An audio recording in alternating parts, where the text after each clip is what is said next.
శ్రీనివాస్ కేసీఆర్ కు విగ్రహం కట్టి కేసీఆర్ గుడి కట్టినటువంటి సీనన్ వచ్చిండు. గుడి కట్టేసి గుడి కట్టి నేను తప్పు చేసిన అని చెప్పేసి మళ్ళీ ఆయన రియలైజ్ అయిపోయిండు. అయిపోయిన తర్వాత మళ్ళా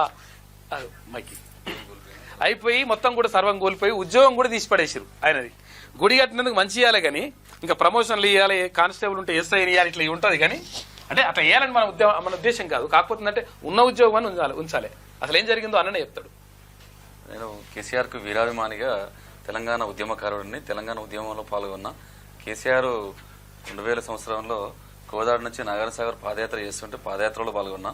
2008లో రిక్రూట్ అయినా. నేను కానిస్టేబుల్గా విధులు నిర్వహిస్తూనే అంటే సామాన్యంగా మనం ఎవరికైనా ప్రజాస్వామ్య దేశంలో ప్రజలందరికీ ఓటు హక్కు ఉంటుంది, ప్రశ్నించే హక్కు ఉంటుంది, భావజాల పదాలు ఉంటాయి, మాట్లాడే హక్కు ఉంటుంది, భావ స్వాతంత్ర హక్కు, వాక్ స్వాతంత్ర హక్కు, అన్ని హక్కులు ఉంటాయి. కాబట్టి మనం కూడా కామన్ మ్యాన్, సామాన్య మానవులం కాబట్టి సామాన్యులతో పాటు మనం పరిగెడుతూ ఉంటాం. మన సమస్యలు మనది అభివృద్ధి చెందిన దేశం, ఆర్థికంగా నిలదొక్కున్న దేశం కాబట్టి ఆ సమస్యల మీద మన దేశాల నేను ఒక గ్రాడ్యుయేషన్ పర్సన్ చదువుకున్న విద్యాన్ని కాబట్టి ఆ విధంగా ఉద్యమానికి కావచ్చు, మన తెలంగాణ సమస్యలు కావచ్చు అట్రాక్ట్ అయినాం.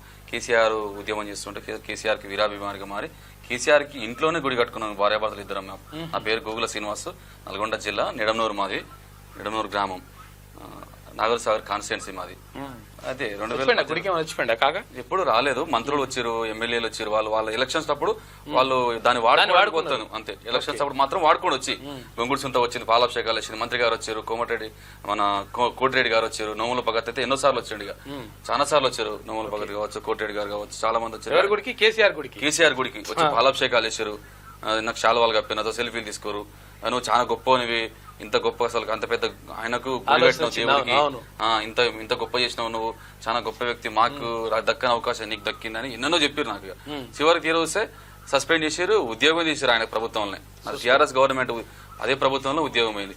అయితే అన్నకి చెప్పుకుంటానికి సుదర్శన ద్వారా మన తీర్మానం గారికి కలిసిన వచ్చి ఒకసారి అన్న ఇట్లా నా ఉద్యోగం పోయిందని, టీఆర్ఎస్ గవర్నమెంట్ నా ఉద్యోగం తీసేదని అని చెప్పి. ఎందుకు ఉద్యోగం తీసేసారు? అసలు ఎందుకు రీజన్ కూడా చెప్పలేదు నాకు. రీజన్ చెప్పకుండా కూడా ఉద్యోగం తీసేసారు. గుడిగూల కొడితే నాకు అన్యాయం బాధ అనిపించింది. అంటే ఇప్పుడు ఏమంటున్నా, ఆయన చేస్తున్న అభిమానం పెంచుకున్నటువంటి మీరు తర్వాత గుడి కట్టిండ్రు, తర్వాత ఇవన్నీ చేసిన తర్వాత ఎందుకు బాధ అనిపించింది? ఎందుకు గురగొట్టాలనుకున్నారు మీరు?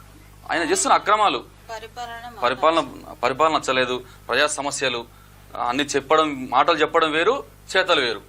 అంత అధికారుల దుర్వినియోగం, అంత అహంకారపూరిత, మొత్తం అహంకారం. ఇంకంత అహంకారానికి పోవడము. అధికారం ఉన్నప్పుడు సామాన్యుడు కంటికి కనబడలేదు ఆయనకు. ఆ గుడి కట్టినప్పుడు అంత బాగానే ఉంది, కానీ సామాన్యులు ఎప్పుడు సామాన్యుడు కాదు, సామాన్యుడే అసమాన్యుడు. తెలంగాణ ప్రజలారా, మీరు అది ఎప్పుడైనా మీరు చైతన్యవంతులే. మీరు అనుకునేది ప్రభుత్వం వస్తుంది, మన చేతుల్లోనే, సామాన్యుల చేతుల్లో ఉంటుంది భారతదేశం అయినా. ఎప్పుడైనా మనం ఆర్థికంగా నిలదొక్కునే గవర్నమెంట్కే మనం తీసుకుపోతూ ఉంటాం. మనం అనుకునే ప్రభుత్వమే నిలబడుతుంటది. కాబట్టి సామాన్యులు ఎప్పుడు చైతన్యవంతులు, సామాన్యులను ఎప్పుడు మీరు అనుకోవద్దు. సామాన్యులు, నేను కూడా ఒక సామాన్యుడే కాబట్టి సామాన్యులు అసమాన్యులే.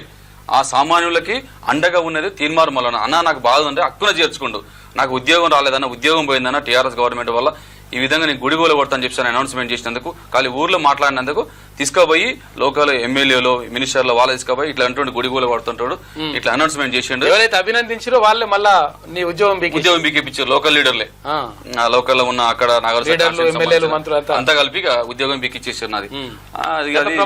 గత ప్రభుత్వం టీఆర్ఎస్ గవర్నమెంట్ లో, అది కూడా ఎలక్షన్ 30వ తారీఖు నాడు ఉద్యోగం పోయింది నాది. 30వ తారీఖు నాడు ఎలక్షన్ రోజు జరుగుతుంటే అంత బిజీ షెడ్యూల్ లో నా ఉద్యోగం పోటీ రాజకీయ నాయకులు రాజకీయం చేసుకుని టీఆర్ఎస్ లీడర్లు ప్లాన్ ప్రకారం చేసి మొత్తం. అది 2018లో కానిస్టేబుల్ సస్పెండ్ అయితే, నేను 2024లో 2024లో అప్పటి వరకు 5 ఏళ్ళు ఒక కానిస్టేబుల్ ని ఓయూ చేయకుండా ఆపేసారు.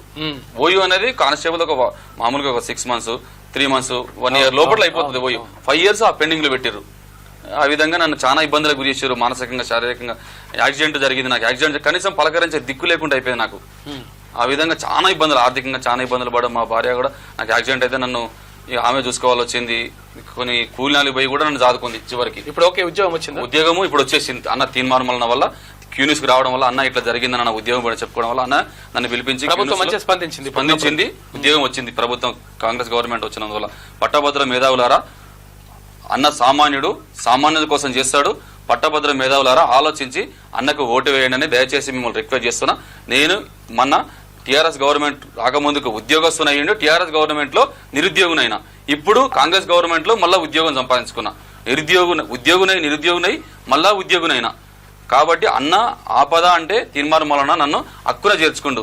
కాబట్టి ఆయన రుణం తీర్చుకోవడానికి కోసం మాకు మళ్ళీ ఉద్యోగం వచ్చింది కాబట్టి కాంగ్రెస్ గవర్నమెంట్లో మాకు ఉద్యోగం వచ్చింది కాబట్టి సంతోషంగా వచ్చి ఒకసారి కలిసి తమరికి, ఎందుకంటే నేను ఒక్కరిని చెప్పుకుంటే కాదు కాబట్టి తెలంగాణ ప్రజలందరికీ తెలవాలి కాబట్టి అసలు ఏం జరుగుతుంది, అన్న వల్ల ఏం మేలు జరుగుతుంది, అన్న సామాన్యుల కోసం ఏం చేస్తాడు, ఉద్యోగం కోసం ఏం చేస్తాడు అనేది. అన్న అంటే అంత ఆపదలు ఉన్న హక్కును చేర్చుకుంటారు. తెలంగాణకు క్యూనిస్ అనేది ఒక గుండెకాయ, ఆపదలు ప్రతి వాడికి మనకు సాయం చేస్తుంది. మీరు చెప్పండి అంటే ఏం చెప్పాలనుకుంటా, అంటే ఎందుకు వచ్చిండ్రు ఇక్కడికి ఇంత దూరం? మేము కేసీఆర్ గారికి గుడి కట్టినాం కానీ మా ఉద్యోగం సస్పెండ్ చేసిరు. మా సార్ని చేసినప్పుడు జీతం సరిగా రాక టీఆర్ఎస్ ప్రభుత్వం వాళ్ళ దగ్గరికి చాలా మంది దగ్గరికి తిరిగినప్పుడు మా గుడి దగ్గరకు వచ్చి మమ్మల్ని బాగా పొగిడినోళ్ళు వాళ్ళ ఇంటికి పోతే కొంచెం చులకనగా చూసి మమ్మల్ని చులకనగా మాట్లాడారు. కనీసం మా ఉద్యోగం మాకు చేయకపోగా వాళ్ళు ఏదో మాకేమో చేసినట్టుగా చులకనగా చేసి మాట్లాడారు. కానీ తీర్మార్ మల్లన్న దగ్గరికి వచ్చిన తర్వాత మాకంతా బాగుంది. ఇప్పుడు మా సార్కి ఉద్యోగం వచ్చింది. అన్న లాంటి నాయకుడు ఖచ్చితంగా ప్రజల్లో ఉండాలి. పబ్లిక్ ఏం చెప్తారు మీరు? ఖచ్చితంగా అన్నని ఓటేసి గెలిపించుకోవాలి మనము. ఇలాంటి నాయకుడు మనకు ఖచ్చితంగా ఉండాలని నేను కోరుకుంటున్నా. ఇది అంటే ఇంకోటి ఏంటంటే మన ప్రజెంట్ నడుస్తున్న గవర్నమెంట్ లో అంతా బాగా చేస్తున్నారు, 6 గ్యారెంటీలు ఇస్తున్నాయి. అన్న రేవంత్ అన్న గారికి ఒకటి అంటే సామాన్యుల తరపున సామాన్యుల కోసం కొట్లాడుతున్నప్పుడు అన్న సామాన్యుల కోసం ఇస్తుండు.